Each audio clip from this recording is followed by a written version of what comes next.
Okay.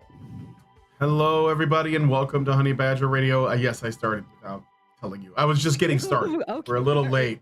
right. My name is I was Brian. just I'm here like, with Allison. whoa. Yeah, well, I was just reaching for my time. fake orange juice, and well, because it's Yeah. it's like one of those low sugar drink mixes. So, and I A was reaching Tang? for it, and I was reaching for it, and then suddenly the show, I'm like, oh my god, okay, all right, no, Yeah. it's just a little bit Well, startling. sorry. Yeah, this is, well, I didn't my want to keep fault. people waiting for too long. So, Yeah, exactly. Yeah. this is maintaining frame number 99. We've almost done 100 of these. Wow. We can do something Yep. special for 100. Like Girls hate confetti. boys, women most affected. Probably something about women being victims. I'm guessing. I'm just Yeah. just spitballing here, but I'm guessing the next show I think if it's gonna be there's like ever somewhere in that ballpark. if there's ever a feminist initiative that doesn't have women as victims, I think I will probably wonder if I've entered an alternative reality. Yeah, a parallel universe where there is another you with a goatee, Yeah.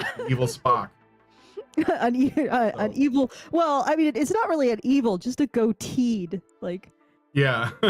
you know. So, anyway, but yeah. So, tell us what are we doing today, and then do the things, or do the Okay, things all right. and tell us what No, we're doing. I don't know, whatever order you want to do it. We'll figure it out. Okay, we'll do it live. All right. So first, I want to go through some relevant data about hostile sexism among men and women, what it tends to be associated with, what kind of activities it tends to be associated with, and then we are going to discuss a new initiative in the UK to confront boys for their misogynoir. You know, it's funny that you mentioned that because on the news show yesterday, Australia is also doing an initiative. They've hired or they've appointed. I mean, do people actually get hired when they work for the government? Someone was appointed to essentially do something to address the online misogyny problem of Australian boys. And it's at the same time that we are learning that the Department of Homeland Security is monitoring us. It's almost like there's some broader thing at play here, some broader energy. Yeah. The Mercury in retrograde. Oh man. No, so they're also doing the same thing in the UK. It's interesting that you brought up Australia, because apparently and this came across my desk. Take it with a grain of salt because it's basically a tweet. Apparently there are 2 women in Australia whose identities remain anonymous, because that's what you do when women are accused of sexual violence, who raped and abused 80 children. I think that's more people than are killed in domestic violence in Australia in a year, and yet we no campaign to confront women on their behavior. Never a campaign to confront women on their behavior. You know, that's just is not something that we do. So like I said, we're going to go through some of the statistics. Some of these statistics were brought up on last Friday's show. We'll take a little bit more of an in-depth look at them because they're really fascinating, and it's really telling what feminists decide to focus on, even when it comes to men. All right. So before we begin, I do want to tell everybody, if you want to send us a message, if you have any questions at all about what we're talking about, if you want to tell us we're not screaming into the void with this information, please go to feedthebadger.com/justthetip and give us a tip and your message. We get the full benefit of whatever funds you send, and you get the full benefit of sending your comment in a path does not send it through YouTube's comment enhancement system. So feedthebadger.com/justthetip. If you're on Twitter, I don't think there is a way for you to send us a message like that. I don't think there's a Twitter Chow or a Twitter. No, there's no Twitter monetized chat yet. There's no so there's no way to do that. So if you are on Twitter, do please go to feedthebadger.com/justthetip and help us out and send us a message. All right, so let's start with all right, let's put it on the screen. So we got this the first paper that I wanted to look at is and this is a segment from it. If you want to find it, it's called Gender Equality and Gender Hostility among university students, a multinational analysis. And it's from 2006. I wonder if the numbers have increased at this point. But okay, so it explains that 7.2% of females and 5% of males agreed with 4 or 5 of the 5 gender hostility items. And it goes on to say that these are students who are more likely to sexually and physically aggress against dating partners and others. So one of the reasons I want to bring this up is because hostile sexism in women is a predictor of women's sexual violence.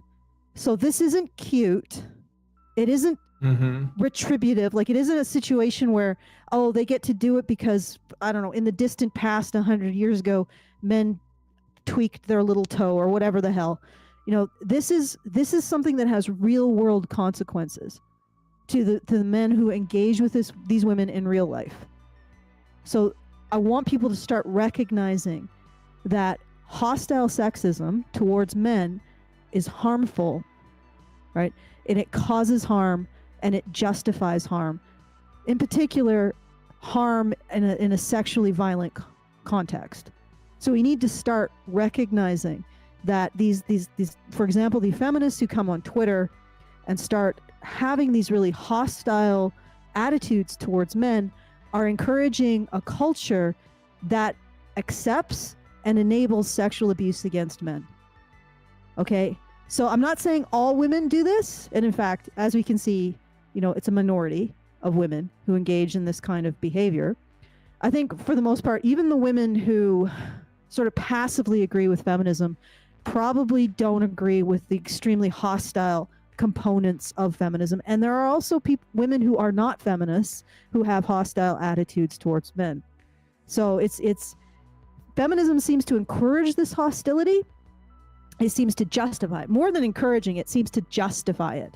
So it gives a framework in which these hostile women have no expectation of overcoming and getting better and starting to take responsibility for their hostile sexism and removing it from their, like, just healing whatever they need to heal, you know, dealing with whatever hang up they have, and stop being monumental assholes and potential sexual assaulters, right? And the reason why I'm bringing this up is that this is something that nobody seems to be ready to talk about and realize is a serious issue.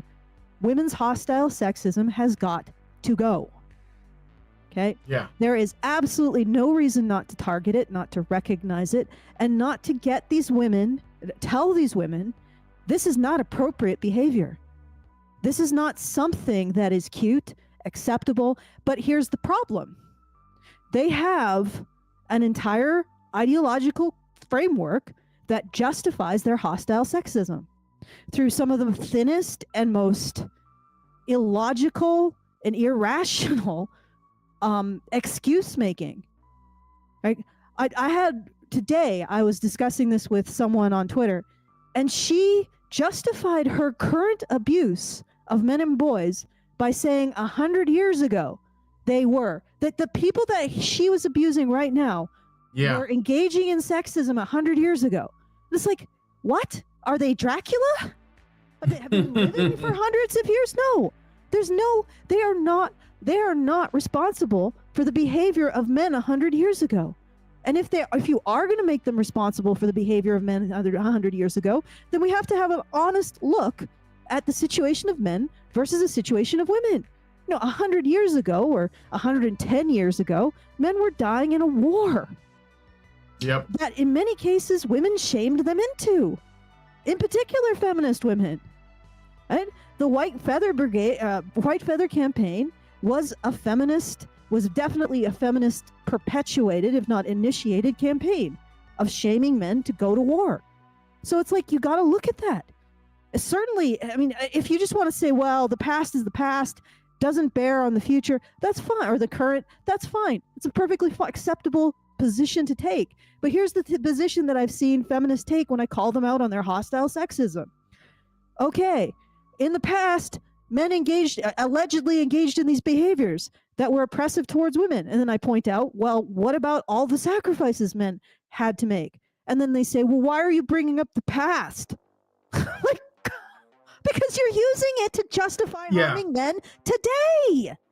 Like, anyway. Okay, okay. So I wanted to bring up the relative rates of hostile sexism. But there may be more current research into this, but this gives us a bit of a baseline. This was 2006, so it was prior to social media. It may be that those numbers are quite a bit higher now. Yeah.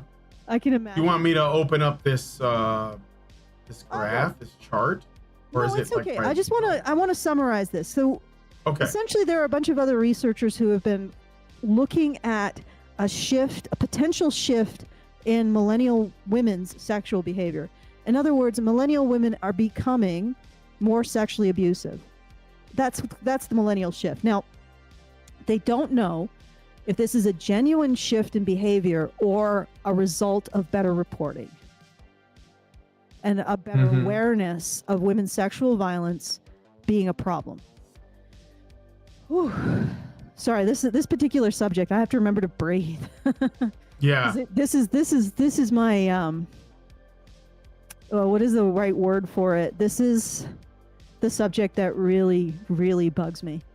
The fact that just to explain, feminist scholarship or feminist research into the subject of both hostile sexism is one thing, but also sexual assault and domestic violence is done in the context of proving the feminist assertion that it is gendered, significantly gendered, and that men use it as a means to perpetuate patriarchal control.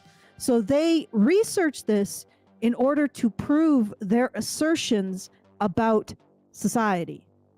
Right. And through that process, they essentially anybody who is a non-normative victim of sexual assault, that means male victims of women, not so much male victims of men, they'll allow that, male victims of women, female victims of women, essentially female women, victims of women, basically. Anybody who is in that category is specifically targeted for erasure by feminist academics researching the issue, right?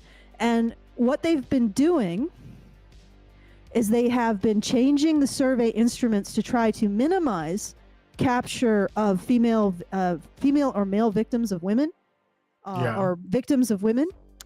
Either they just call it something else besides rape. So if you're a woman who forces another woman to give her oral sex, or a woman who forces a man to penetrate her, that isn't rape. It's made to penetrate, that kind of thing. And then recently, for example, that for the Center of Disease Control's National Intimate Partner and Sexual Violence Survey, they have changed how they have conduct the surveys and what they survey. So now, and this is specifically to try to frame things as in a way that reduces male victimhood and increases female victimhood. So now they're adding intrusive questions about the effect of the abuse on people. And that's so that they can say, because women tend to internalize this stuff more, they tend to be more willing to talk about negative effects of sexual abuse and domestic violence on themselves than men. That does not mean that men feel less effects. And if you actually look at objective measures like sleep disturbances, drug use, eating disturbances, disturbances in going to school and work, and becoming institutionalized or homeless, men actually suffer more from these experiences. But when you ask them to say if they suffer more, they don't say it. So these researchers are going beyond just asking people about incidents, demanding that they express how much they cause them to suffer. I mean, can you believe that? You're asking a victim not only to recall their victimhood, but then to recall how much it made them suffer. And what's really amazing is that when the CDC changed its methodology to start asking these more intrusive questions and getting victims to rate their suffering, the rate at which people responded to their surveys started to go down to the point where they had to stop surveying because they were getting response rates less than a third. But can you understand why? I mean, for the first year, there was okay. The second year, people were not responding. I mean, it's hard enough to say, hey, this happened to me. But then when researchers start saying, but how bad was it really? How bad was it? Can you rate it on a scale of 1 to you're a man's and you should shut up? Like, and also the researchers were specifically trained by feminists. Who knows where that led? And then the other thing is, another way that they managed to try to minimize the effect of domestic violence and sexual assault on men is to make victims or survivors then explain how many times they were victimized. And this is what they've done in New Zealand. They're like, it's not just enough to say, did this happen to you? Now, people who experience victimization get intrusive, picky questions like, well, how many times? Could you really think carefully about the last time you were beaten? The last time you had a weapon used? No. Yeah, I want you to visualize each and every incident and give me an exact number. Like, and this is feminist initiatives.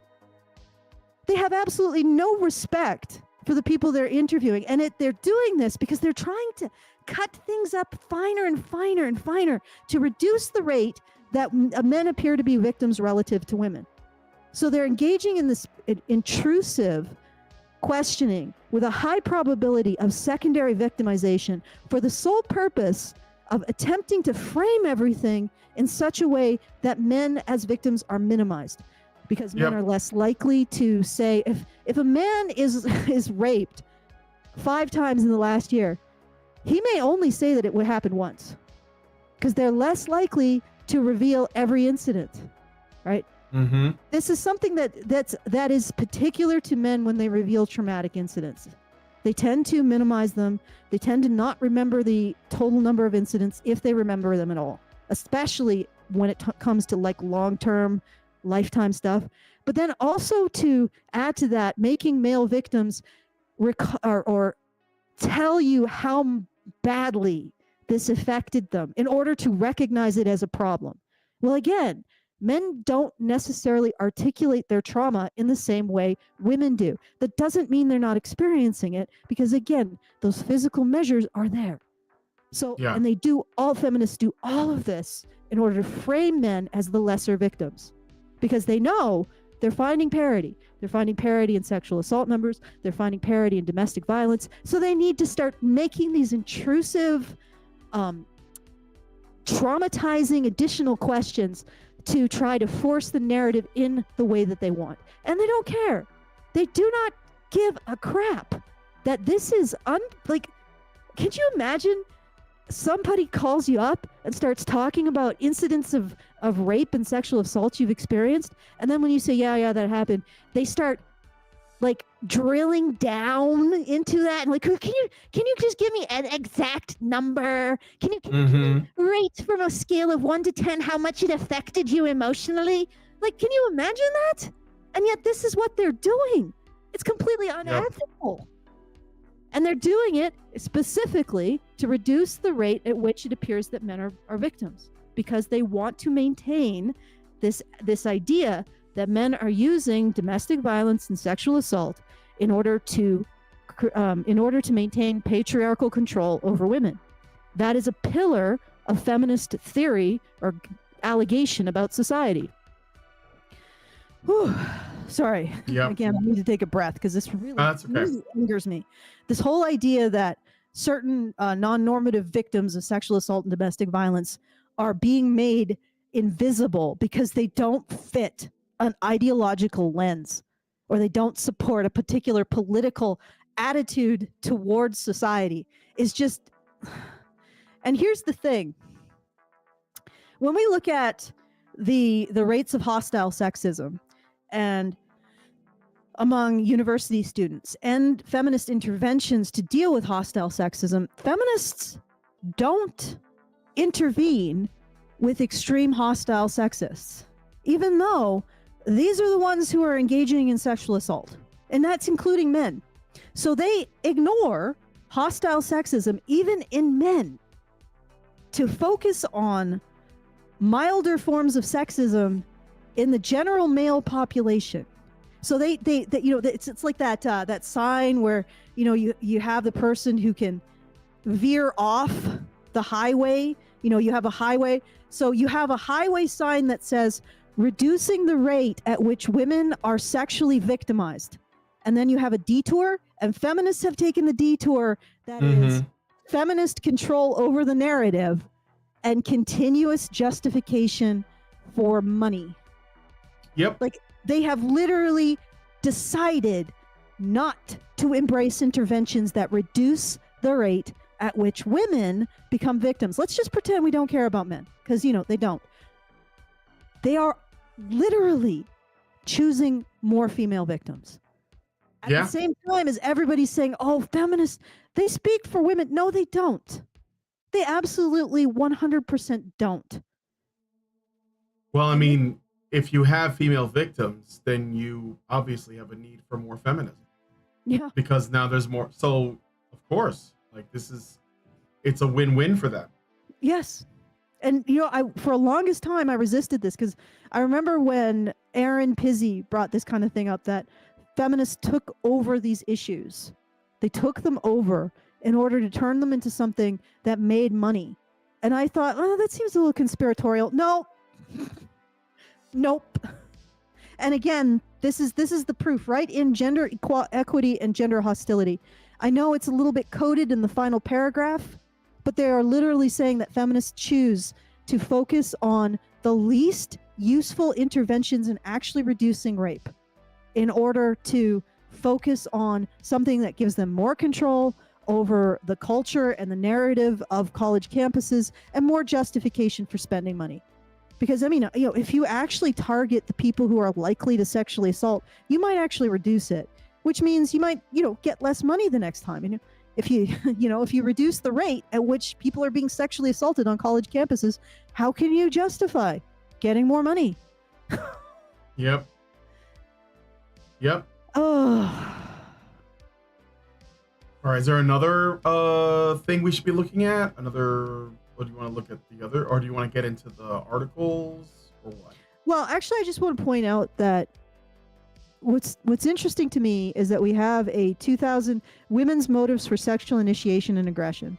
It is a 1998 study. 1998 study, but it found that, let's see, scroll down a bit more. Scroll down just a bit more. Like right here? Yeah, actually, it's cutting it off. But about 9% of... Oh, I bet this will open up in another... Yeah, okay, yeah. Actually, yeah. So 9% forced a partner to have sex using a weapon. 9%. Yeah, by threatening, but 8.9% at the bottom. Yeah, it's at the bottom.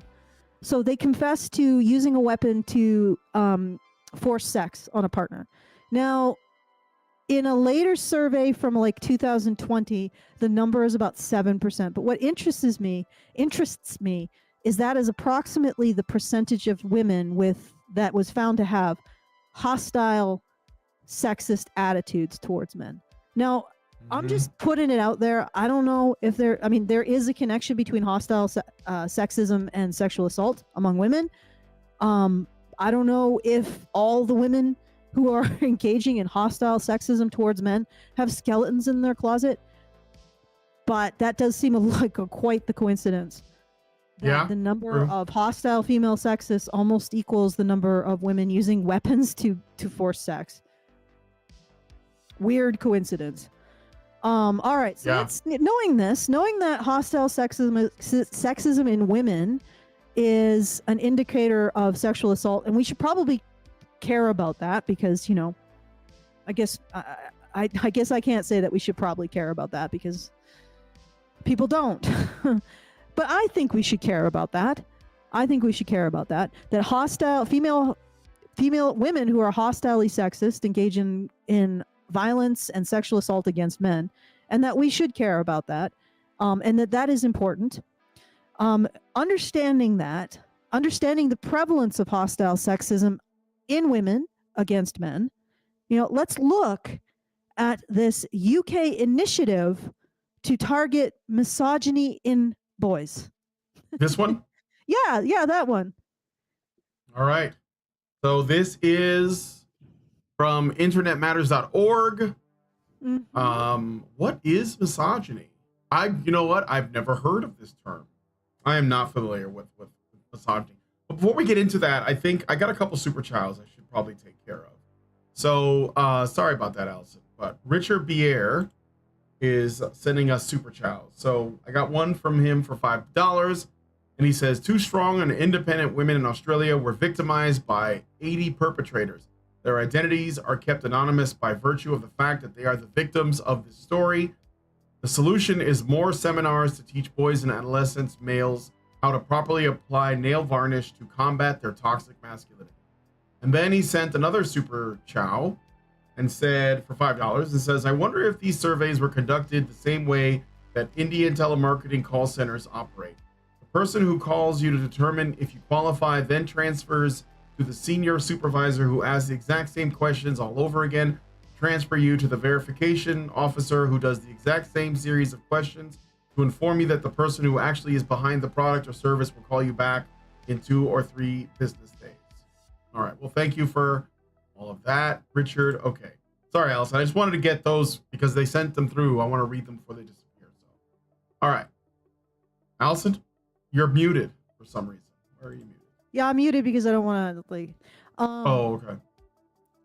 Okay. Yeah. This whole thing that feminists are doing is they're forcing men to, or male victims, male survivors, victims, whatever, however you want to term it, men who have experienced domestic violence and sexual assaults, particularly by a woman, they are forcing them to jump through more and more and more hoops, knowing that it's hard enough for a man to say yes when somebody asks him, have you been raped or have you experienced forced sex?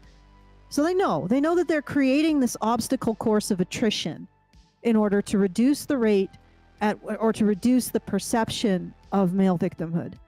And it's actually despicable.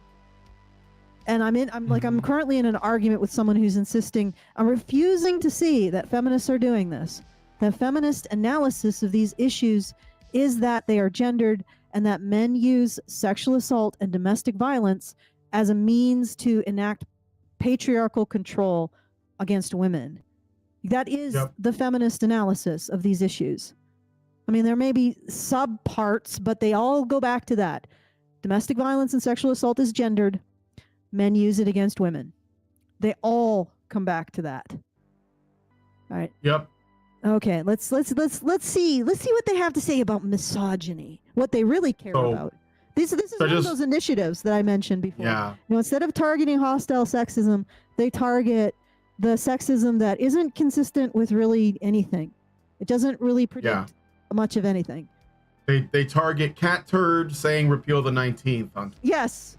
That's what they're targeting. Yes. Exactly. Yeah. Exactly. Yeah. Instead young guys being edgy online is basically killing women. Yeah, and instead of targeting the Andrea Dworkinites who have absolutely horrific takes and hostile sexism towards men. They don't target them. And they don't even target the guys who are really hostily sexist against women, because in part that would mean it wouldn't be a consciousness raising, like it wouldn't be like Glee Club bullshit that you can just justify year after year because it doesn't do anything. It would actually be targeted interventions. It would be therapy. It would be I don't know, just shelters. That's the other thing. The other thing is, they also target the men on college campuses are less hostily sexist than women, and yet they target the men. Maybe the men are hostilely sexist in response to the women. Yep. but regardless, that's what you should be targeting, male or female. That you should have specific targeted efforts towards reducing the rates of extreme hostile sexism if you want to move the needle with domestic violence or sexual assault, period. But instead they're doing this. Like they're targeting, like you said, cat turds saying repeal the 19th. Yeah. and boys exactly. being edgy.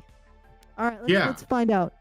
This guy's saying, "Make me a sandwich," or "Go back to the kitchen," like that. Yeah. Like that's not. that's what we have to like spend, you know, hundreds of thousands of taxpayer dollars to address, because a woman had her feelings hurt by a guy who could be like a 13-year-old kid with a phone that's just like.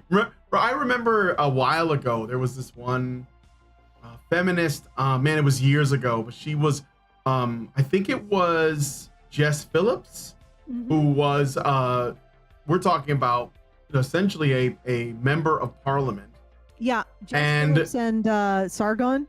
No, it wasn't Sargon. It wasn't Sargon. It was, but I think it was. Oh no, it was actually Clementine Ford. It was Clementine Ford, and she was, she like posted an argument she had in her DMs with literally a teenage boy who was just calling her names and saying that she's lame and ugly and fat.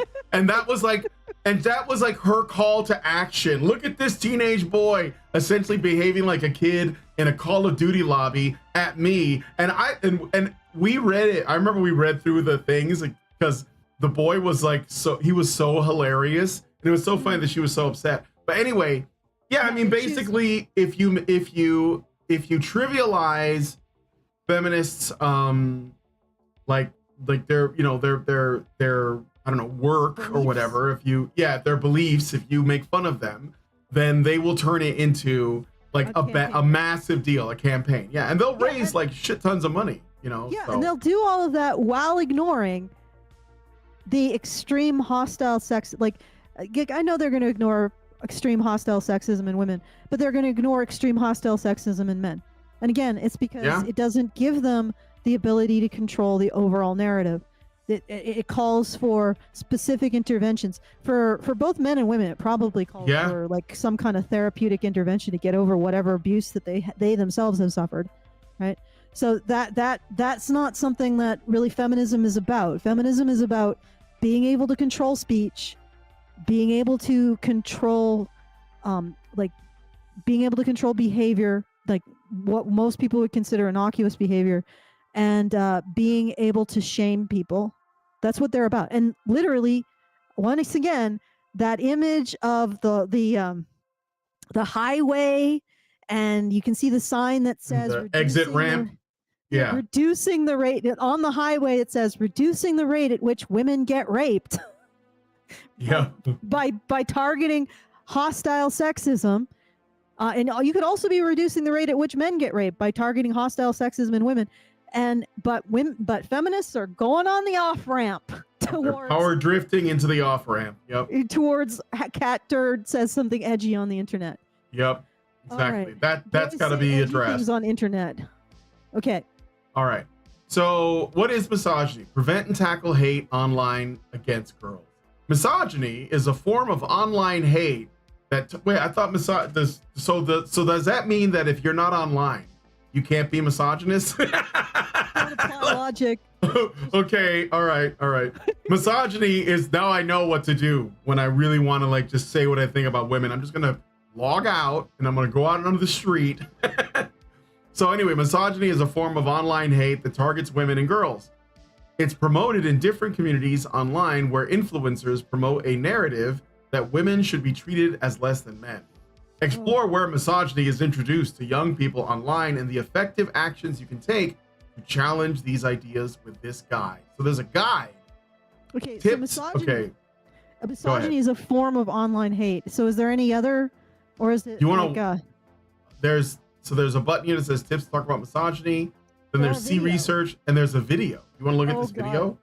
I'm kind of curious. If it's short, we'll see. I don't know how long. It's 1 minute long. Oh my god. Yeah, this will be fun. For the Mate. cringe.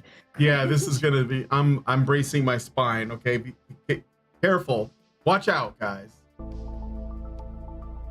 Quick tips for parents and carers. What is misogyny? Is this gonna be the same thing reiterated? You can't hear it? Misogyny is the hate of girls and women. It spreads online in different communities and on social media.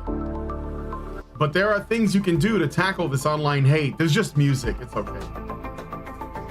Talk about it. Okay, I'm just pausing Beardy just man. in case. Yeah, beardy man, old wise beardy Beardy hipster man. guy. Um, And the funny thing is they say that this is like it's a framework that makes women less than men. But what do we have here? We have old wise beardy man saving a girl from misogyny because she's yes, of course. She can't do lesser. it. She can't do it. She doesn't do Yeah, damsel. She a little she's like infant. she's looking at her phone like, oh my god, he's killing me. I've been shot. Oh man, like seriously, Okay. this entire framework is that men have to save women or girls from this. Yeah. And it's like, well, okay, so again, we know that hostile sexism is more prevalent among girls. And yet boys don't need to be saved from that. And they're going to know. They're going to see the girls around them engaging in hostile sexism and nobody calling them out for it and them having to suck it up when they experience it from girls. And their behavior is held to a higher standard than the girls around them. What is that but presenting girls as lesser? Yep. And more defined by their victimhood. And the funny thing is they talk about, oh, women aren't achieving. Well, I mean, let's set aside biological factors. Don't you think creating an atmosphere where you present girls' behavior as less meaningful or impactful, but girls' decisions to be hostily sexist as less meaningful and impactful than boys' behavior? You don't think that creates the very circumstance that leads girls to think that their actions and behaviors are less meaningful in the greater world? Like, you're constructing this. You're constructing this entire framework that women are lesser or girls are lesser by treating their hostile sexism as less important than boys, by holding them to a lower moral standard. You are telling them that they are lower. You're not telling them, you are demonstrating it. Yep. You know what? It's a lot more meaningful. When somebody says, I'm a peaceful person, while they're punching you in the face, they're saying one thing and they're demonstrating another. Which do you think is more accurate to reality? Okay. All right, let's play some more. So talk about it. By the way, can I just say that I hate this like corporate art that seems to be so prevalent these days? It's like the kind of stuff you see in a bank or like a grocery store. I just hate it. Yeah. Go ahead. I'm sorry. Keep talking about misogyny and online hate, even when the news isn't. When the news isn't what? Talking about misogyny and online. When is that happening? Like, the news is always talking about that. Are you kidding me? Just go to The Guardian any day of the week. Keep enforcing the role of victim onto your daughters. Yeah, make sure that they live in perpetual state of fear. Yeah, don't let them ever escape from the misogyny. I mean, if she even has a single moment where she's feeling comfortable in herself and thinking about what kinds of things she can achieve in the future, you grab that. You grab whatever that textbook away from her and you say, it's time for you to think about misogyny again, little Susie. Don't forget you're a victim. Yeah. This is sick. It's about having a conversation about having a conversation. So tackle the tough topics before they find out somewhere else. Ask them to tell you what they know. Make these conversations a normal part of everyday life. Are you trying to inculcate paranoia?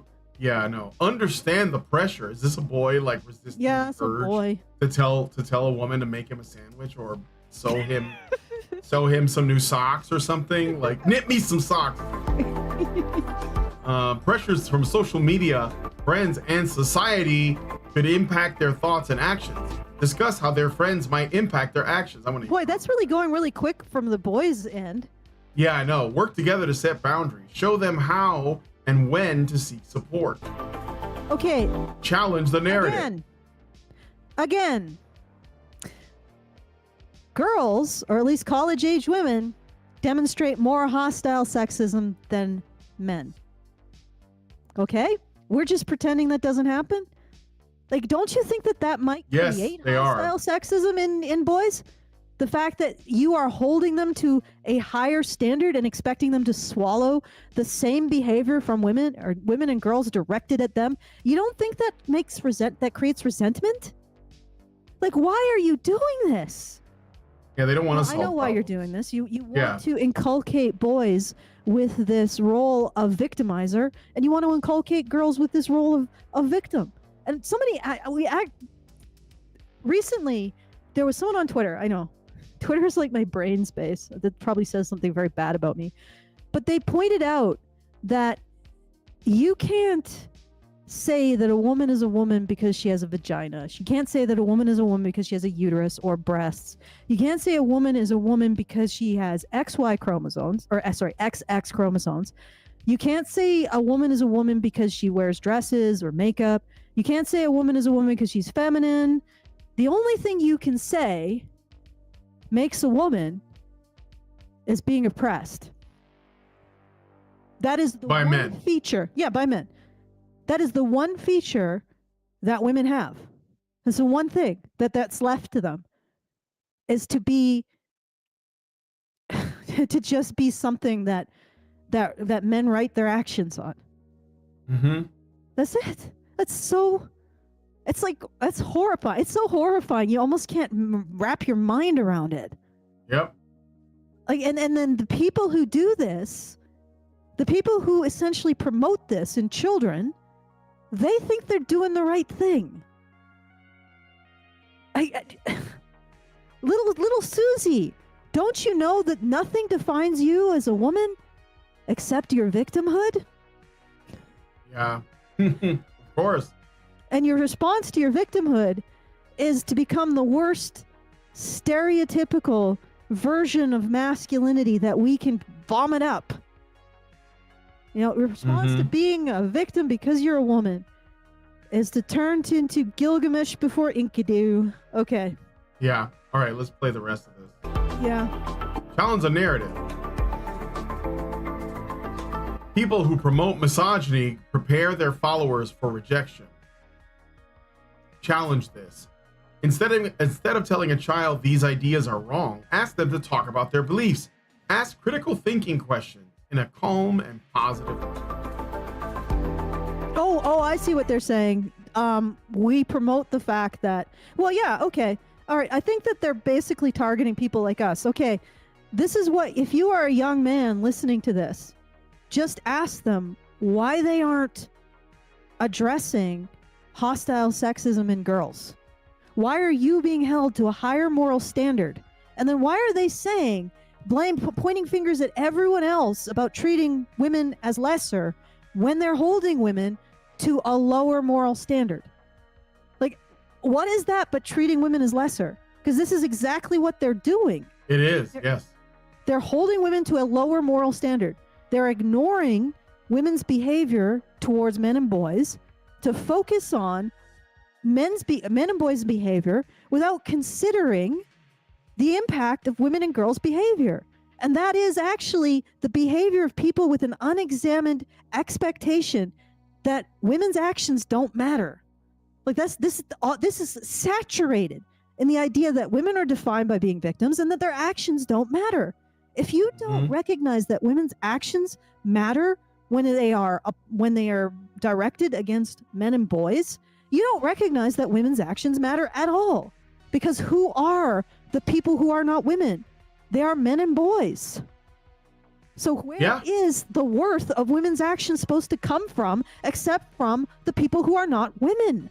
And when you create this framework in which women's actions are less morally important than men and boys, you create the framework in which women on a fundamental level see themselves as less impactful on the greater world. And that attitude leads to self-selecting out of all kinds of things, right? And especially a happy life. Yeah. So, you guys, you are perpetuating the very thing you call out in others, and then you blame the internet for it. Okay. All right. Play the rest of this. Get more advice to tackle misogyny and other online issues at internetmatters.org. Well, thank you, internetmatters.org, which is where we are. Yeah, you know what? You are in What is Misogyny? And there's like sections. Misogyny from influencers, because I'm pretty sure that's us. Oh yeah, misogyny from influencers. Let's see. Yeah. Research into misogyny. Shut up. How one dad deals with misogyny content teen boys consume.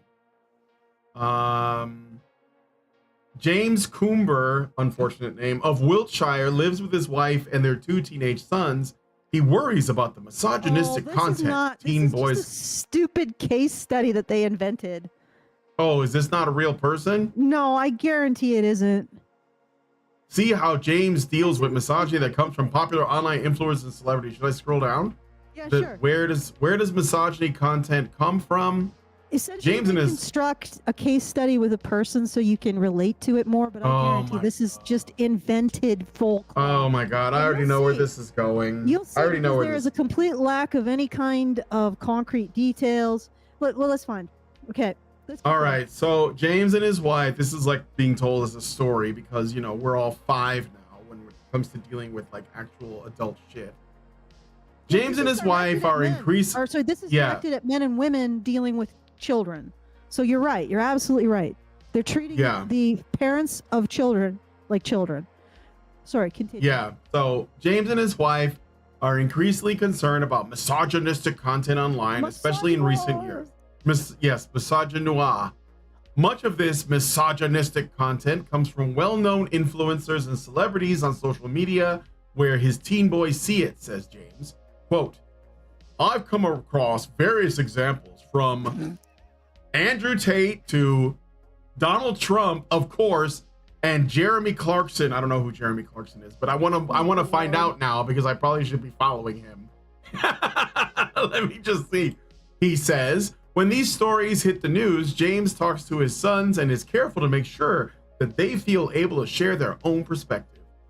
When we first talked about Jeremy Clarkson's comments about Meghan Markle, okay, when there was parents do this, like I just want to intervene here. Yeah. If you are a young man and your parents do this, don't bring up these online influencers. Oh, Jeremy Clarkson is the guy from that. The specific incidences that you have experienced where your feelings and have been dismissed, where you have experienced bullying by girls, where you have experienced negative emotional reactions to narratives of male blame. Like, bring up your experiences. Yeah. Don't bring up these influencers. I know there's a tendency to just do herd mentality. Bring up your personal experiences.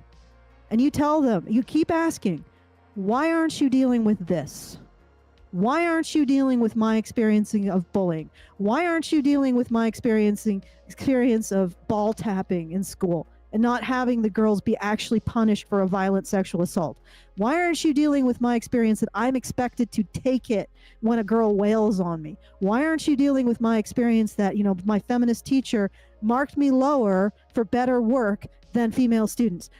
Keep it to specific situations where you have experienced an imposition on your person, and keep them to this, because you have a right to be considered as much of a human being as any woman or girl, right? And their actions towards you should also be judged based on whether or not they are hostilely sexist, disenfranchising, or chauvinistic. You absolutely 100% have a right to be treated like a human being. Full stop. Yeah. So Jeremy Clarkson is the guy from Top Gear, and he was on a show called Clarkson's Farm, actually, that I got into. Sorry, hold on a second. Clarkson's Farm, which is a show I got into for a minute. Okay, anyway. So I guess he said something about Meghan Markle. Okay, did she make it? Is she still with us? I can't believe this. Like, oh my God, a celebrity said something mean about another celebrity. We should all be concerned. All right. When we first talked about Jeremy Clarkson's comments about Meghan Markle, there was some disagreement to begin with. His sons are both big fans of Top Gear and Grand Tour. They found it hard to accept that someone they followed had and watched for years had made such a derogatory comment, he says. Initially, they tried to justify the comments, but this was their hero worship rather than because they agreed with what he said. See, I don't know what he said, but I would have just said I agree. Fuck it. So, okay, so there's this anecdote that they're using to make a broader statement. And again, it's completely like on its own. It's an orphaned situation. There is no conversation about the reverse, whatever. What role does celebrity play in misogyny online? James often worries about the role celebrities play in shaping the attitudes of the teenage boys who admire and follow them. It's fairly easy to discuss why something is inappropriate when it's a big media story, he says. But what's more concerning to me is the number of celebrities who use the internet to regularly make more minor, in the eyes of the media, comments that aren't picked up or discussed in mainstream media. The statements are designed to be funny or banter, but they're sexist and bullying behavior. This drip of sexism tends to be brushed over by the media in favor of more shocking, I guess it says or, but I think they mean of. Somebody paid someone to write this. I just want to point that out. Of more shocking or controversial stories that drive clicks. What are examples of this? I don't know. Let's see. Because you know how we went through a whole bunch of times where feminists would construct a boogeyman out of basically nothing, just emotional impressions. Like, yeah. This sounds like this. But okay, let's I don't think that I don't see. Is there a place where I can find examples? Because they're just yeah. I'll keep going. Yeah, keep going. James, this is the guy, so he is a real person. Yeah, bullshit. It's probably AI. Yeah, right. Deepfake. How can you challenge acceptance of misogynistic views? Both boys are keen users of social media, and James encourages them to never take statements that look like facts at face value. It's so easy to make statements online that look like facts, but I've lost count of the number of times one of my sons has told us something as fact, but when we ask where the information is from, it turns out to be TikTok. We always advise them to look up things on known websites such as the BBC or other reputable news outlets rather than trusting social media sites. Oh God, so there's your problem right there. Never trust news media. Oh my God. No, are you kidding me, dude? On any part of the spectrum, go to the original studies and look at them yourself. Make sure to look at their methodology. Make sure to look at if it's a self-selecting sample. So if a feminist shows you a domestic violence study, which is based on women in a women's shelter, that is not, it's whatever finding that they had cannot be extrapolated to the general population. Not even of the general population of women who experience domestic violence. Okay? So you always look at the studies. Look at the sources. If it's not published in like or it's not available through PubMed or ResearchGate or an actual genuine place where they consolidate like academic journals or studies, don't. I never go by the newspaper unless I've looked at the studies that it's summarizing in the article, and I know that they have been accurately summarized by that news article. Otherwise, yeah, but I mean, go directly to the studies referenced. Never trust the news summaries of studies. Never. Yeah, but I don't even think this is about studies. He's saying statements that look like facts. So what this is simply an appeal to the cathedral. They're saying, listen to what the media says, period. Like he's saying, if it's not coming from the media or an academic or an intellectual or a politician, really then it's probably not true. And the thing is too, is that even academic studies should be taken with a gigantic grain of salt. That's why I say look at the salt methodology. Yeah, so you have to look at, yeah, exactly. But I don't think teenage boys are looking at studies. I think they're like on TikTok and they're getting information. And there are a lot of people on TikTok sharing information, and sure, you should probably be challenging it, but this father, I guess, is just saying don't listen to any of them unless they're saying the approved things. Like that's it. Like it's all about what's the approved narrative. Because I bet if it was like some influencer, there's plenty of influencers on social media that are literally paid by the government to spread their information And if that was the influencer that his kids watch, he'd probably say, yeah, that sounds good. They probably got that from BBC, ABC, CBS, MSNBC, CNN, whatever. And that makes it okay. Harvard, Yale, you know.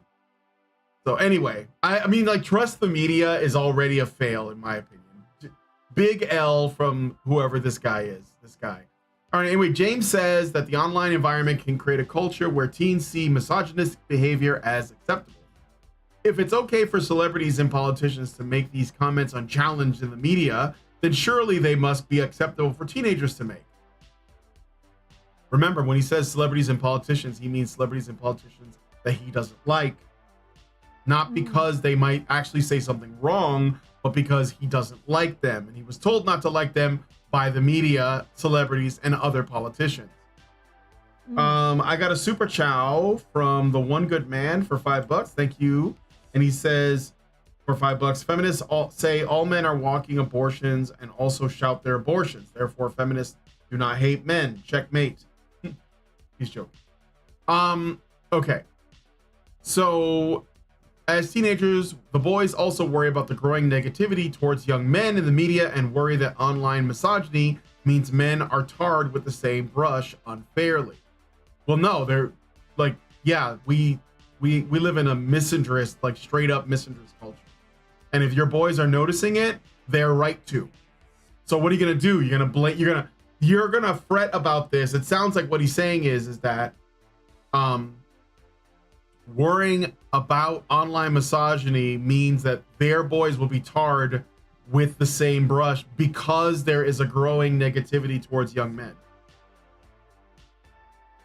Sounds like misandry should probably be addressed. Yeah. Yeah, I mean, like, if your sons are worried that women hate them, it's because the media is saying that men suck. Yeah. So, but what they're saying is that they want to control the misogyny of other boys because that makes them seen as misogynist as well. You know, not being seen as good. Yeah, you see what I'm saying?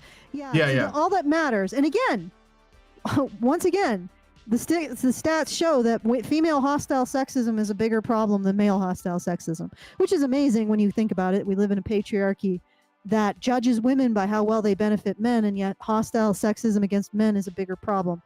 I mean, it makes perfect sense to me. Like, you basically tell one sex that any anger, resentment, envy, or hostility that they feel towards the other sex is not just okay, it's not just permissible, it is encouraged. Then you're going to get more of that. And then you discourage it in men as much as possible. Then that even a man who admires a woman secretly hates her, then you're going to get less of that. Like, they're creating the conditions for these arguments.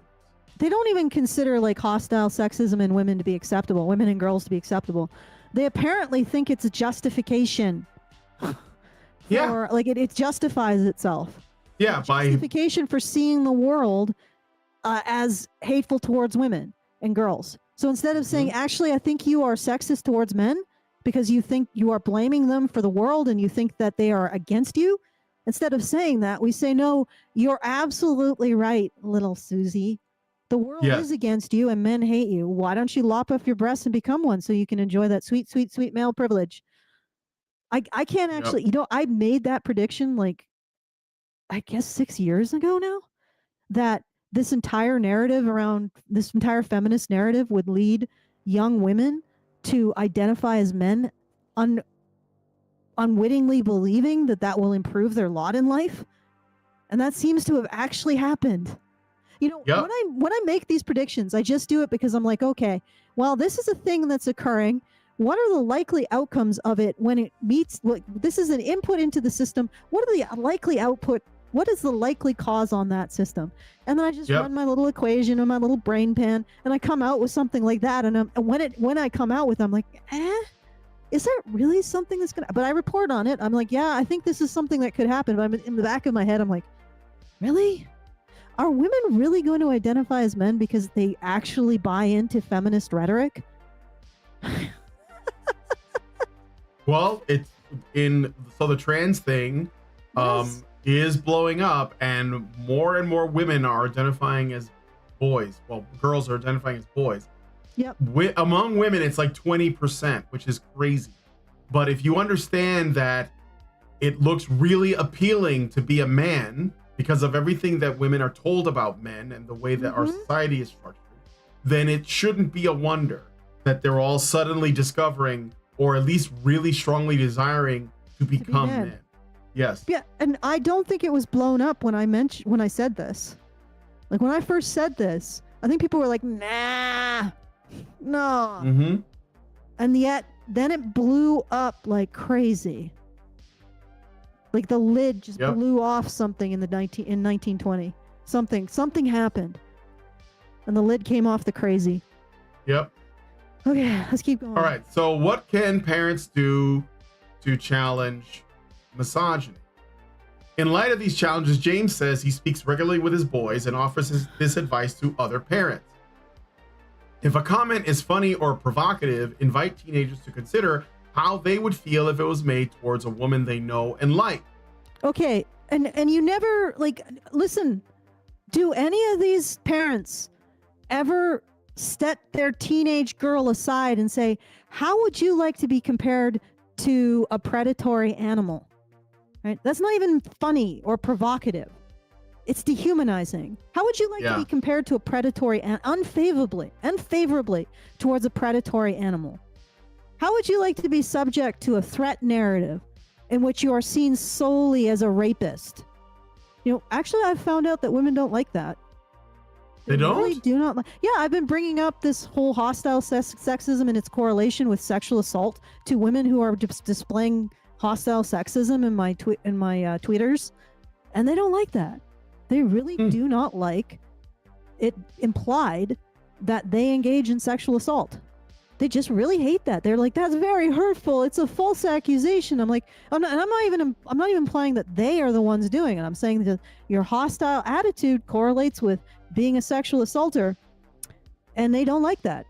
And yet, none of these parents take their teenage girls aside and say, hey, maybe comparing boys to a violent predator, not helpful, not nice, sort of hostilely sexist, hey? But they don't. They expect boys to swallow this crap and still be angels. Yep. And not only be angels, while being said that they are the devil. Like, that's what's astounding about this. These people, okay, girls have more hostile sexism, boys have less. Girls feel free to express their hostile sexism towards boys. Boys have to zip it up. They can't rejoin because that's horrible. So girls are free to do this. Boys have to swallow it. They have to act like angels. They have to turn the other cheek. Like they are morally superior to girls. Well, they're certainly held to a higher moral standard. And at the same time as they are expected to turn the other cheek, they are expected to tolerate a disparagement that they are the problem. That they're the ones who are the problem. It's an awful lot of emotional baggage you're shoving on your sons. Yep. You know? And honestly, just laugh at it if it's funny. Look, I'm a woman. I know we have foibles. Like, I know we have weird ways of thinking.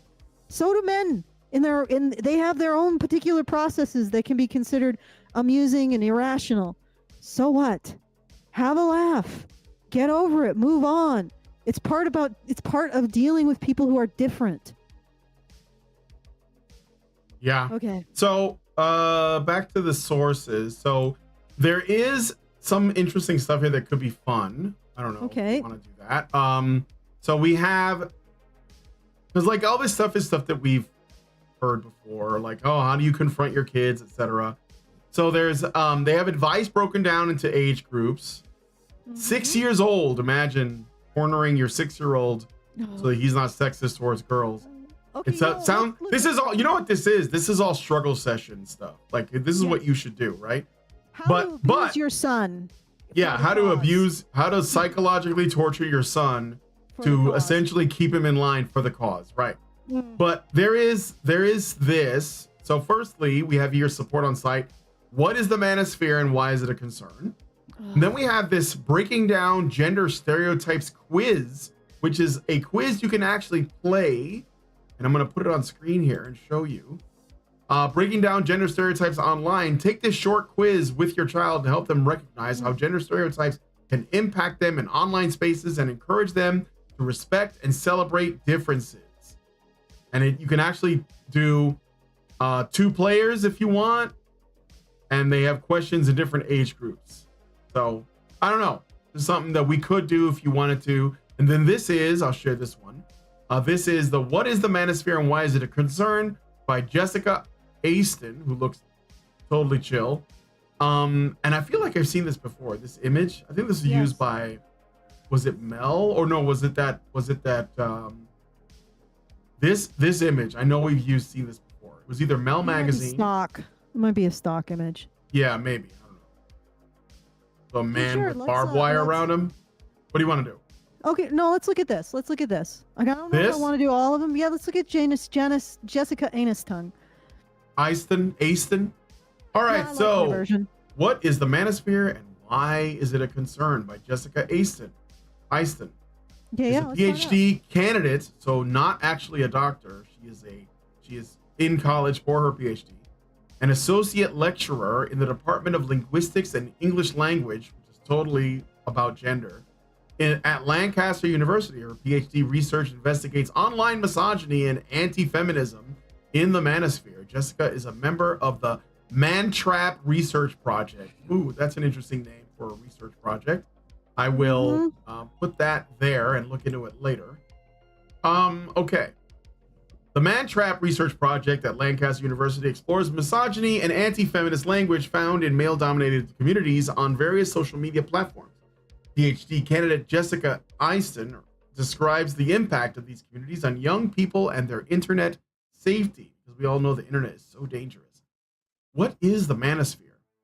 The manosphere is a network of online men's communities against the empowerment of women and who promote the anti-feminist and sexist beliefs. Again, I just want to point out the only legitimate trait that we can say is feminine and female and women at this point is victimhood. Mm-hmm. The empowerment of women. You guys are empowering women, are you? Like you say, like they constantly say this. It's almost like they're lying. Almost. Almost. Almost. All right, I got a super chat from Albert Nada Retro, gives us $5 Canadian, and says, my new favorite meme is a picture of bears in a tree with the caption, bears hiding from women. All right, thank you for that. Okay. So they blame women and feminists for all sorts of problems in society. Many of these communities encourage resentment or even hatred towards women and girls.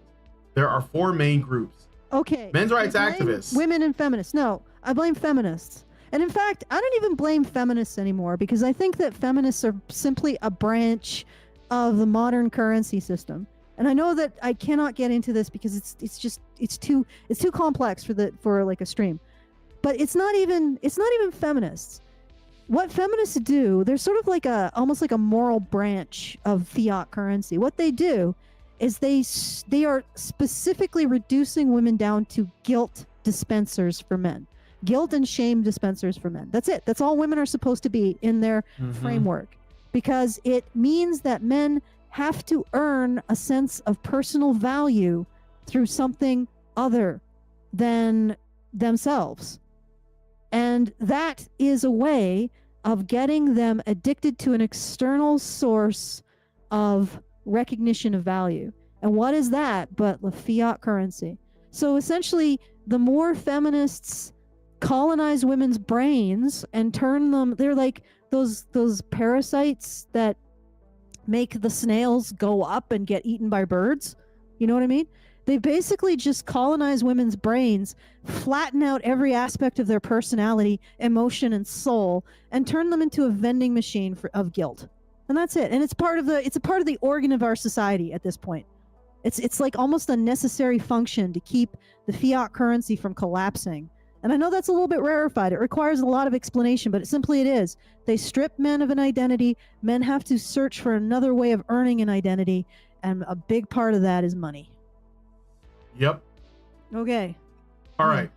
Back to this thing. Okay, so now we get into the groups, and it looks like we made number one. Men's rights activists, MRAs, advocate political changes that will benefit men. However, much of their activism consists of harassment and abuse towards feminists and other female public figures. Harassment and abuse. Remember, harassment and abuse is criticism and accountability. Yeah. Like, seriously, I don't engage in... I think you're wrong about this thing. Oh, looks like you hate women. I mean, I just revealed a personal bit of information about me, you know, that I have experienced sexual assault by women, right? I've also experienced it by men, but I've experienced sexual assault by women. I put that on Twitter. A whole bunch of feminists swanned in to tell me that that makes my advocacy for non-normative victims of sexual assault illegitimate. The behavior of feminists, the harassment that feminists engage in, the harassment of blaming men for things that are well beyond their control, like literally blaming the men in a conversation today for things men did 200 years ago, as if they're like Dracula. You know, there's a Dracula. Yep. They've lived centuries. Like it's absurd, because and the thing is that they always win this argument because they have enshrined blaming hostile sexism. What is hostile sexism towards men? They have enshrined it as a moral good. Yep. They've enshrined it as something that they're entitled to do, and they're not. They're not entitled to engage in hostile sexism towards men. And they don't like me saying that. Yeah. So I got a Super Chow while you were talking there. Yeah, while you were ranting. From Great Indoors. And he gives us $10. Thank you, Great Indoors. And he says, so misogyny is more rampant than ever before, and women run a record risk being around men. Yeah. Yeah. And yet the Western world does the surprise Pikachu face when confronted with marriage rate decline, to the extent that the Japanese government is now promoting some sort of marriage app. I'm picturing countries doing the chicken run in self-driving electric vehicles, heading towards the edge of this turning table called Earth. Kind of like Thelma and Louise. Also, Allison, aren't you going to open this month's fundraiser? Yes, I'll get to it. I will. It's only like the 5th. Yeah, I feel like we're starting it earlier all the time. Yeah, I know. No, I'll get to it soon. But the thing is that I'm working on something. I'm working on silk screening. I want to have some kind of poster to offer whoever wants like an incentive to help us out. I mean, it's going to be like it's a limited edition silk screen, so it's not going to be. I'll make it available, but I'm still trying to figure out the logistics of all of that and make sure that we're actually been able to finish it this month. It should be. We've gotten all of the equipment together, so I wanted to start to do a first stab at the fundraiser, offering that before I open it. So at the very least, I'm going to need a couple days. I think you can like usually we open it on like the earliest is usually the first Friday after the last fundraiser. Can you wait that long? Like it's 2 days. I'm sure you can. Yeah. Okay. So that's men's rights activists. Yep. And this is like, I don't know. I feel like I've done this so often. Yes. I already know what they're going to say before they say it, but also men going their own way. MGTOW argue that women are so toxic that men should avoid them altogether. Some MGTOW will date women, but avoid anything serious like getting married, while others won't even be friends with women. So men's rights activists want male victims of sexual assault and domestic violence to be recognized. That's my issue. There's other, there are other issues, other men's rights activists, parental rights, this other, false accusations, all that other stuff. My issue is sexual assault and domestic violence and recognizing male victims. And also female victims of female perpetrators. But that goes a little bit by the wayside because it's a smaller issue. All right. The fact that I call out feminists for manipulating the statistics, cooking the books when it comes to sexual assault and domestic violence in order to promote the idea that it's gendered, thus to assert that men use it as a means to and enable their patriarchal control of women, like, yeah, that entire framework means that if you advocate for non-normative victims of sexual assault, and domestic violence, you are in feminism's crosshairs. It doesn't matter if I don't engage in any kind of harassment or any kind of anything towards feminists. Just by saying this is important, we shouldn't render them invisible. We shouldn't lie about the prevalence.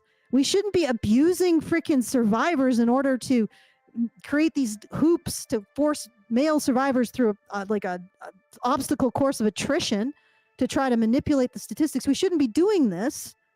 I'm going to be in the feminist crosshairs, no matter what. Mm-hmm. Because I'm defying their particular, like what they want these stats to do, which is astounding to me. I mean, you take a human ill and you don't actually care about the human ill insofar as it actually supports your assertion about society. So you don't give a crap about victims. You just want them to, you want them to be, you want to use them as talking points in your ideology, and that's it. Yep. Okay. All right. So back to the list. So I already read MGTOW. These are all the same things. They just want it. And they're not even like necessarily avoiding women. It's just the legal position that women are in. Like. Yeah, oh yes, yeah. They just want to be left alone. Like and this thing, like feminists don't.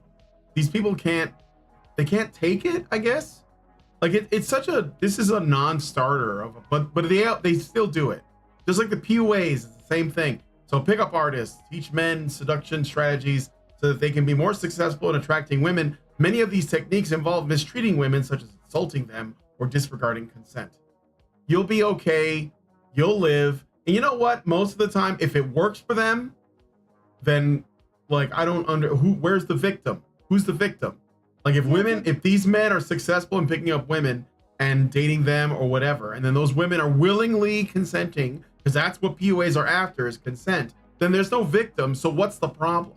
Well, disregarding consent, I actually did a feminist study. I read a feminist study of what they consider to be problematic consent. The Mystery, who used to be one of my favorite pickup artists because he was always entertaining, but he used to have something called the cat and mouse method.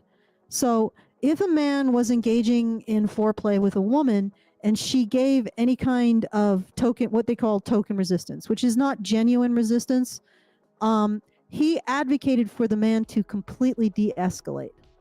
Like walk away, make himself a sandwich, go turn on the TV, watch TV, completely de-escalate, remove himself as much as possible from the situation, do not continue to engage in anything sexual. And in fact, attempt to move it to something non-sexual. And he said that what that does, it engages women's pursuit drive so that they have to pursue the man for sex. So now, and this was considered problematic by feminists. Yeah. Can you freaking believe it? Somehow, by completely ending the sexual contact at token resistance, that was creating problematic or disregarding consent. So a man, when he experiences token resistance, is supposed to exist in a superimposition of stopping and not stopping. And and this is the nonsense they're trying to present as problematic, which is their way of groping towards sexual assault. And I would also like to point out, well, let's get to the final one. I just wanted to point that out, but this is what they consider. Yeah, involuntary celibates, incels, believe they are entitled to a relationship with a woman but are incapable of finding a partner. Multiple acts of extreme violence or even murder have been attributed to this group. I'm not even going to click on it. I already know where it's going to go. It's going to go Elliot Rodger, Alec Manassian. It's always the same. That guy in England, I think, that stabbed a woman. Entitled to a relationship. Okay, you guys don't know what that word means. I feel entitled to the funds in my bank account. Why? Because I can at any point decide that they are what is going to happen with them. Entitlement to a relationship would mean that they feel as entitled to women, sexual access to women, as I do to accessing my money, my own money. You see what I'm saying? This is not entitlement. No, of course not. This is not an attitude of entitlement. It may be an attitude of resentment that they don't measure up to women's standards. But this is the other thing I want to point out. You notice how they actually have a link to something criminal with the incels, which is questionable, guys. It's like hugely questionable. Yeah, I already know. They basically just say, "Is this guy a virgin, or can we assume that he is? Oh, he must have. He must be an incel." But they don't have it with any of the others. Yeah. None of the others. No, of course not. Because they don't. Well, no, because they don't even have anything they could pretend to pin on us. Because it's about creating a chilling effect around like any of the Manosphere content. So the only thing they have is, incidents of men who are virgins that also happen to commit a crime or they've murdered people or whatever.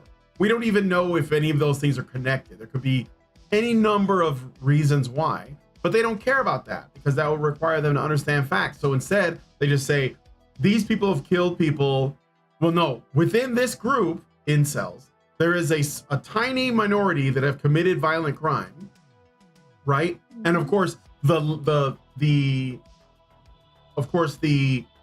sort of umbrella of incel is extremely broad. We're working really broad because it's not like it's a group of people. It's not like they're a movement. They're not advocating. They're just guys that are going through a dry spell. Maybe it's just like fatalistic, like that it'll never change. They could be disabled. They could have mental problems. They could have deformities, whatever, just things that have essentially taken them out of the gene pool completely, and they're not happy about it, but it is what it is, and they're trying to find a way to cope. And within that group of people, there's a tiny minority that commit crimes, and so they look at the tiny minority and they say this is the group, and then they associate the group with the broader manosphere and basically say, look, this is from this, from the broader manosphere, you have like a tiny fraction within a fraction within a fraction that commits crimes, therefore the whole group is tainted by that. It's like the one drop rule for the manosphere, basically. That's why they do it, because if there was any records of PUAs doing stuff, like if there was something that happened or MGTOW or whatever, they would use that, but they can't, because legitimately, like, PUAs are doing what women want to get in their pants.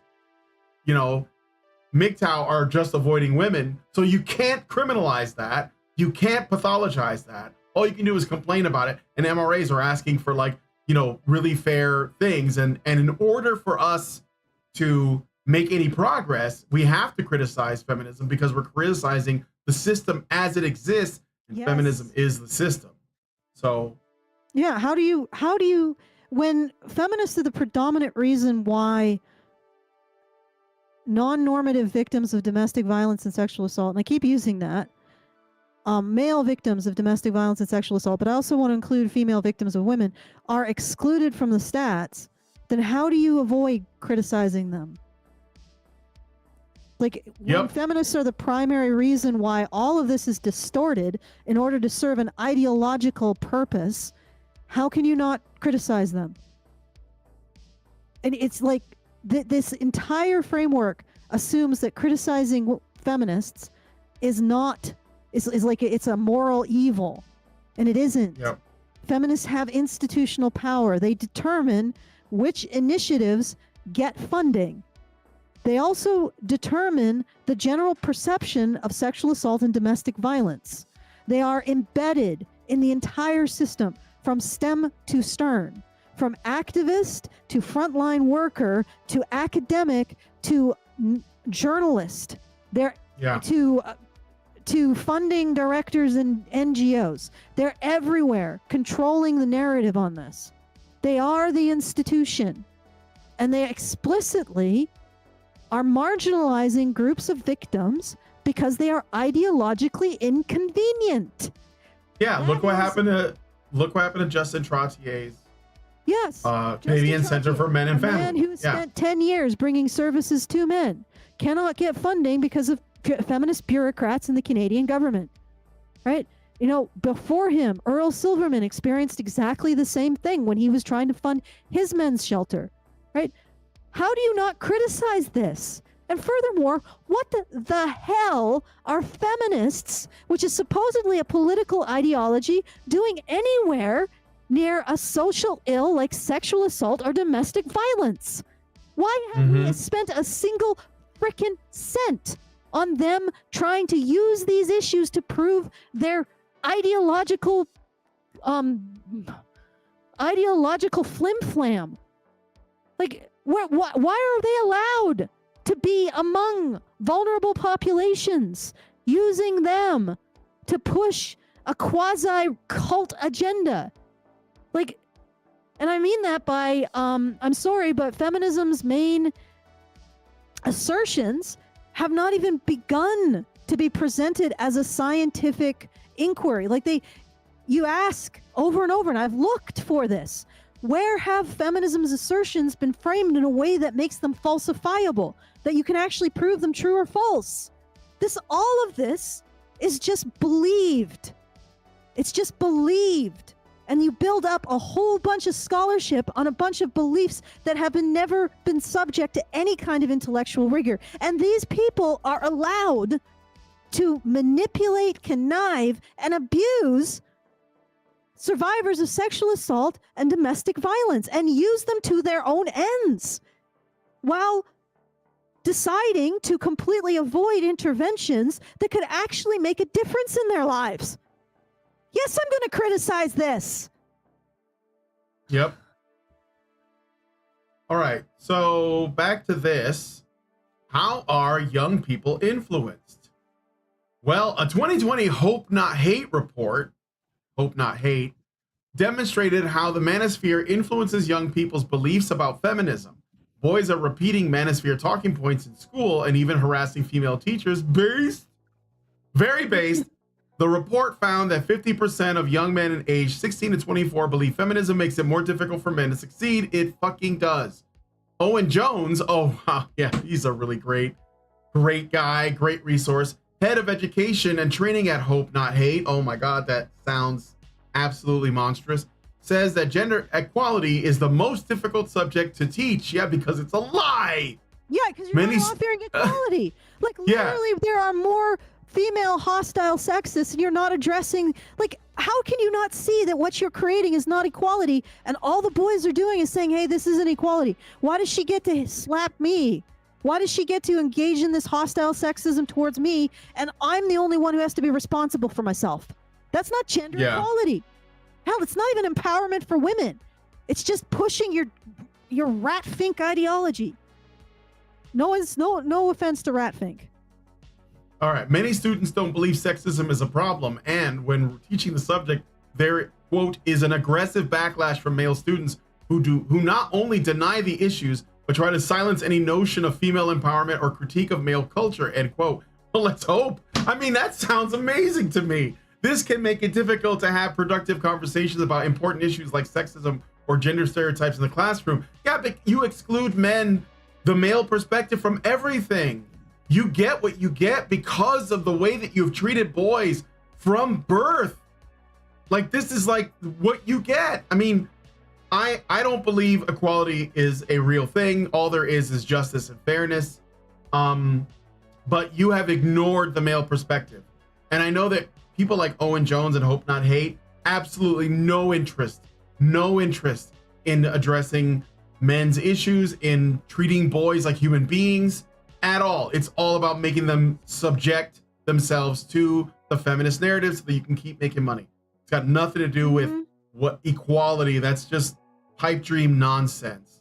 So how do young people find the Manosphere? Many Manosphere groups host their own websites and have seen increasing traffic, with some seeing growth from thousands to millions of users. However, these groups can also be found on popular social media platforms such as Instagram, Facebook, and Twitter. Reddit in particular is home to many Manosphere communities, although the most popular MGTOW and incel subreddits have been banned. That didn't seem to change anything though, did it? Young people may also find the Manosphere via YouTube, as the Watch Next algorithm has been known to recommend increasingly sexist and anti-feminist content in order to keep users engaged. TikTok may be another avenue, as the MGTOW and pickup artist communities in particular are becoming more prevalent there.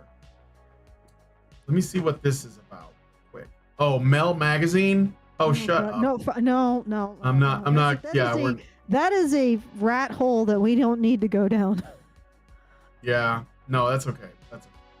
So let's go for what language should I look out for? What language should I look out for? It is, you know what, dude, this is literally like it's the same thing that we just covered in, in a couple of those, what did you call them? The Fed streams. This is the same stuff. It's the same language, the same organization. Yes. Anyway, what language should I look out for? There are several words and phrases which suggest that someone is familiar with the manosphere, such as, and here come the terms: red pill, learning the truth about female nature and that feminism is about oppressing men. Blue pill, not having taken the red pill and so living in blissful ignorance. Alpha male / Chad, an attractive, successful man desired by all women. Beta male or cuck is an average man who has not yet taken the red pill and is inferior to the alpha male. What? Femoid, or I've never really heard it in that way, but whatever. There's probably places where they say it like that. Femoid or foid, female humanoid, mostly used by incels.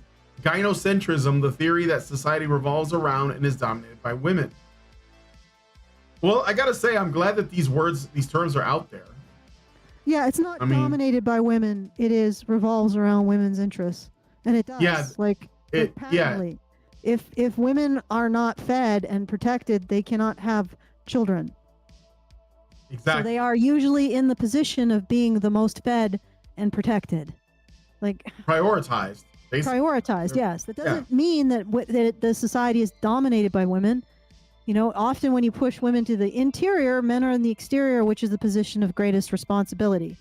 So, small p patriarchy exists with gynocentrism because men are expected to take charge of protecting and providing women. That's the balance of the roles in the past. There you go. It's very straightforward, but yes, it is. But it also not convenient.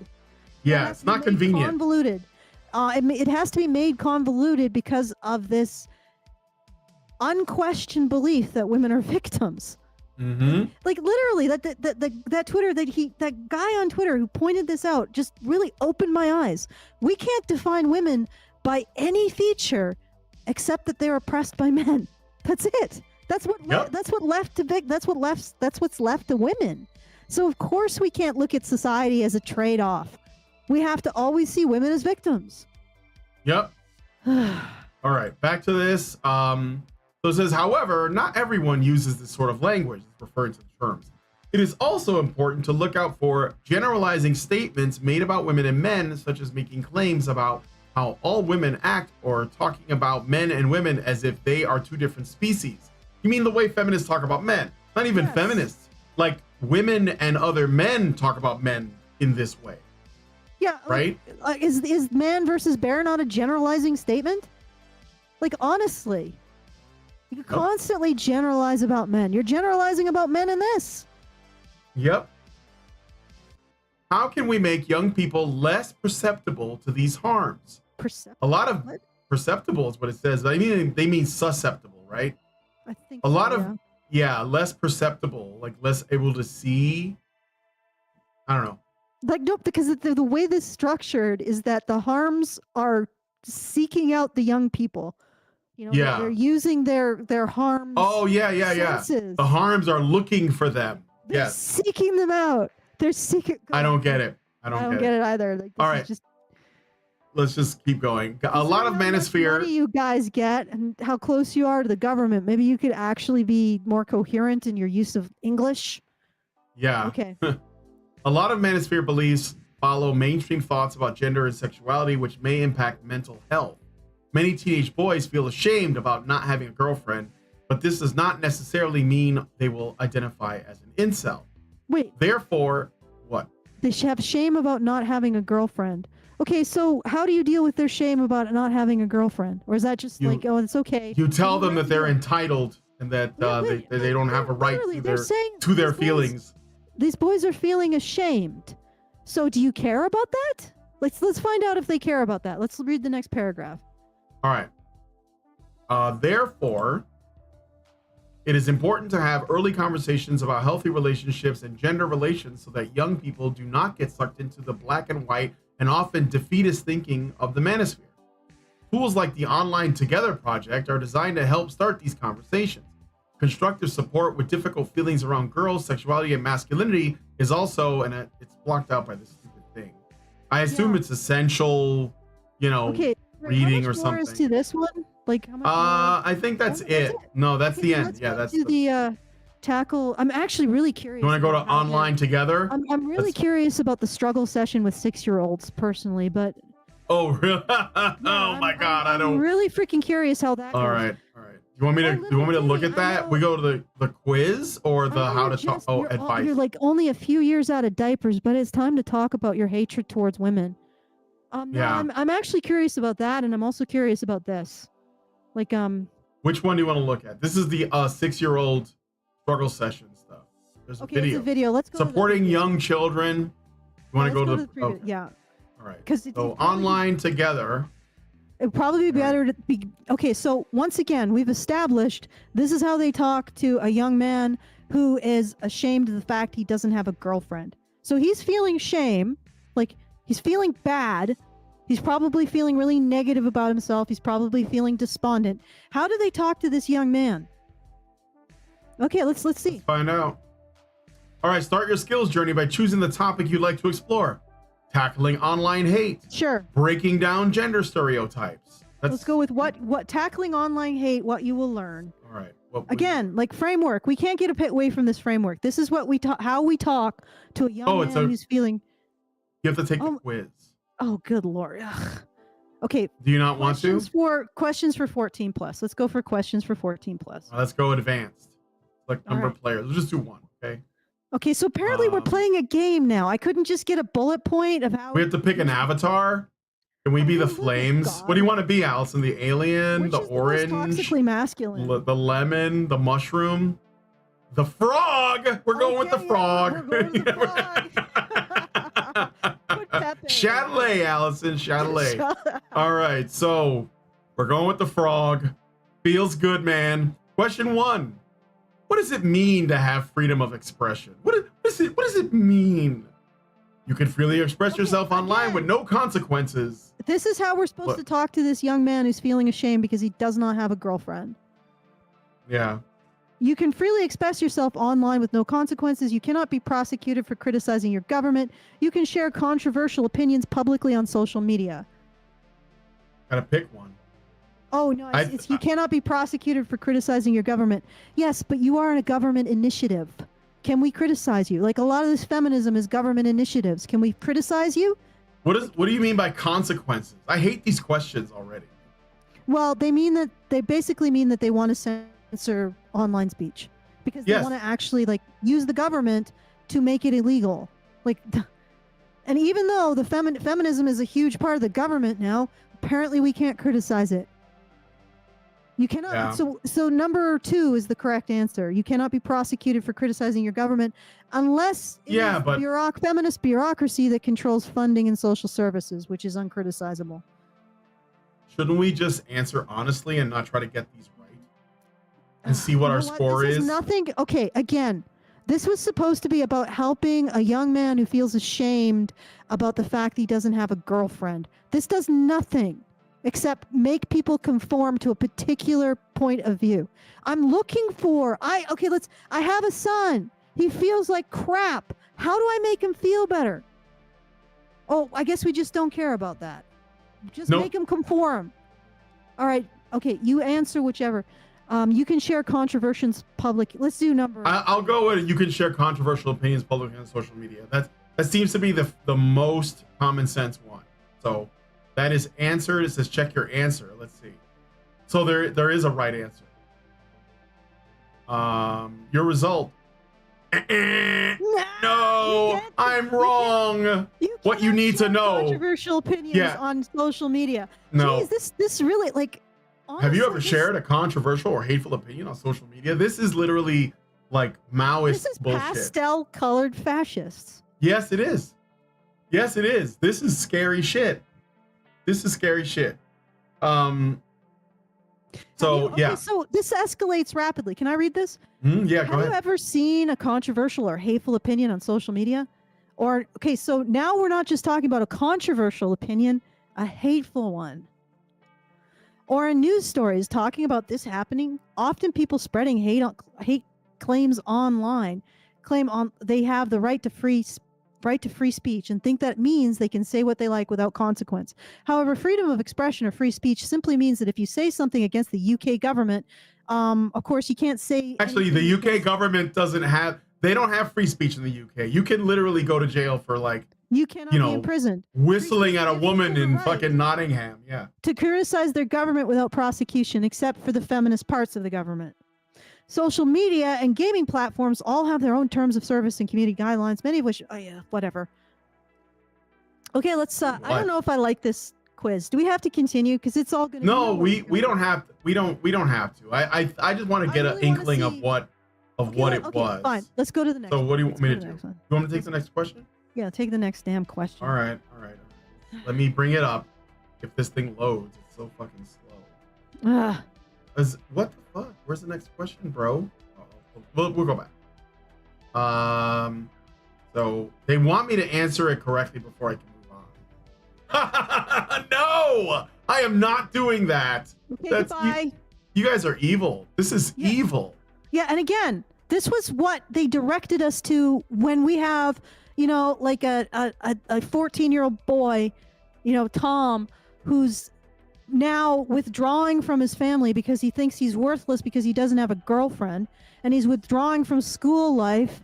We're starting to see him, we're worried about him because he's starting to show up looking depressed, and out of it. He's no longer interested in the activities he was interested in before. And we're concerned parents asking ourselves, well, how do we discuss this issue with him in such a way that we get our happy son back? And this is what they direct us to. Absolute, like, oh no, you need to conform to our narrative about what's right. And you're allowed to criticize the UK government, except the feminist parts. But that's all that free speech means. Okay, well, what about the Twitter version of free speech? Because that seems to be pretty close to most people's version of what they would say free speech is. What about when supposedly some of the feminist stuff was controversial, or gay rights? Like, should we have all censored that? Might have been for the best, and I say that as somebody who is part of the LGBTQ community. Let's go back, because this doesn't seem very helpful. What do you want to look at? I want to look at the struggle session for 6-year-olds. All right. I want to judge it on a scale of 1 to 10 grooming. Yeah. All right. So, online safety advice. Early use of digital technology has been shown to improve language skills and promote children's social development and creativity. However, it's not without risk for young children. Unfortunately, they may come across inappropriate content. So, okay. This is all common sense stuff. Download online safety guide. Let's watch the video. You want to watch the video? Okay, let's watch. Yes. It's like 3 minutes. Primary schoolers online. Can you hear that? Yeah, I can hear it. 3 minutes. Okay. Let's do it. All right. 6 to 10s. Do it. Between the ages of 6 to 10, it's likely your child might get their first connected device, perhaps a games console or a tablet. So take the time to have regular chats with your child about their well-being and safety online. This will Why does this kid have pink hair? You guys are already setting the tone. help them develop coping strategies to deal with online risks and encourage them to make safer choices online. So freaking bland. Yeah, well, let me see if I can just jump to a section. Because this is all common sense stuff that parents should know. So set up parental controls, set limits, choose the right device, set parental controls, create a user account, set child-friendly sites, set a password, be a good digital citizen. I could go to that part. That sounds appropriately like fashy. Yeah. Be a good digital citizen. It sounds like it's some fash stick to that. All right, let's listen to this. Yeah. Some children may find themselves bullying or being bullied online, so it's important to talk to them about being a good friend online and where to get support if they need it. Remind them that they can talk to you or a trusted adult if they have any concerns. Because safety on the Interested internet- adults? Yeah, that's weird. That's I don't know what does that weird. mean? You mean interested adults like teachers? Interested adults. Interested in... Yeah, no, I think that if I had a kid, I'd be like, no, you talk to me, not adults with interest in you. Jesus, good Lord. Oh my God. Yeah. I wouldn't even say Jeffrey talk to- Marsh. I want to talk to the kids. It's like him from Powerpuff Girls. That's like. Okay. alright. Okay. So that's. I mean, there I is. am- Okay. What you'll find is there's an internet safety checklist, why it matters, facts and stats, online issues that parent guides, activities to do together, age-specific apps related. Yeah, I don't know. I don't see. It's probably too young. The 6 years old. Yeah, that's not when you start to groom them into your ideological framework that that forces Yeah. men to be victims. But this is all. men to be villains and women to be victims. Yeah, I think this is all to prepare them for when they're like 14, 11. You know. For when the indoctrination begins. Yes, exactly. But remember, free speech isn't about sharing controversial opinions. Because the opinions that need protection aren't the controversial ones. They're the ones that nobody good Lord, do they even understand what they're saying? Oh God. Yep. They are terrified of autonomy. They are absolutely 100% terrified of autonomy. And They are. yet they need that kind of a risk-taking mentality to maintain society. Like, we need that kind of more masculine risk-taking mentality, when it is masculine, to be able to run our power grid, our sewer system, to run our planes and everything else. Like, even if it's in women, we need women who have that more masculine quality of wanting to see themselves in terms of their actions' effect on the greater world, which is kind of a risk-taking. It's about, feeling good about having a positive effect, and not just through your existence, through your actions and your behaviors, and also being willing to recognize when your behaviors aren't positive and change them, right? That's a whole suite that's more related to masculine individuals. And they need that. So they need that desire for autonomy and risk taking in order to even continue for society to run. But they're in war with it because they're terrified that it will result in people who aren't under their control. Yep. That's right. And once again, female hostile sexism is a free action. No interest in addressing it. None whatsoever. Okay. Well, I am tapped out. suitably. Yeah, I'm suitably sort of vaguely like. It's lukewarm fascism, It's just sort of like. Well, it's child-friendly fascism. It's Dolores Umbridge. Is that her name from Harry Potter? It's like it's pink, like vesty pantsuit.